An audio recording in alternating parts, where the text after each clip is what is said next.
Сәлем достар, сіздермен жан-жақты арнасы. Лимонның бір бөлігін кереуетіңіздің жанына қойып қойсаңыз не болады?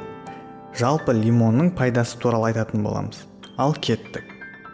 Құрамында С витамині болғандықтан лимонның адам ағзасына пайдасы зор екенін бәрі біледі.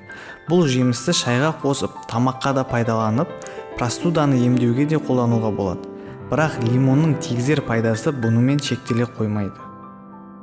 Цитрусты жемістің жұпар иісі жүйке жүйесін тыныштандырып, алаңдаушылықты азайтып, ауыр күннен кейінгі жүктің бәрін салып алып тастағандай ләззат сыйлайды. Лимонның тағы бір ерекше қасиеті бар. Одан шыққан керемет иісі күн сайын жұту арқылы адамның есте сақтау қабілеті артып, ақыл-ой күші толыса түседі. Егер лимон иісі шығып тұрса, тіпті жұмыста да адамдар қателіктерге аз жол береді. Лимонның эфир майы депрессиядан емдеп шығару күші бойынша дәлелденген мүмкіндік. Сол себепті барлық дәрі-дәрмекті пайдаланып, одан нәтиже шықпаған болса, онда осы бір жеміс түрін пайдаланып көріңіз. Лимонда тек хош иіс қана емес, бактерицидті заттар шоғыры бар. Ол бөлме ауасын ерекшелендіріп тұрады. Көптеген адамдар қан қысымының жоғарылап кетуінен қиналып жатады. Лимон бұл жағдайда да көмекке келеді.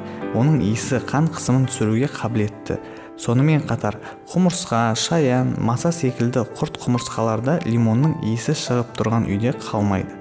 Осылайша сіз химиялық тазалау дәрілеріне ақша кетірмейсіз. Сіздермен бірге болған жан-жақты арнасы. Қош сау болыңыздар.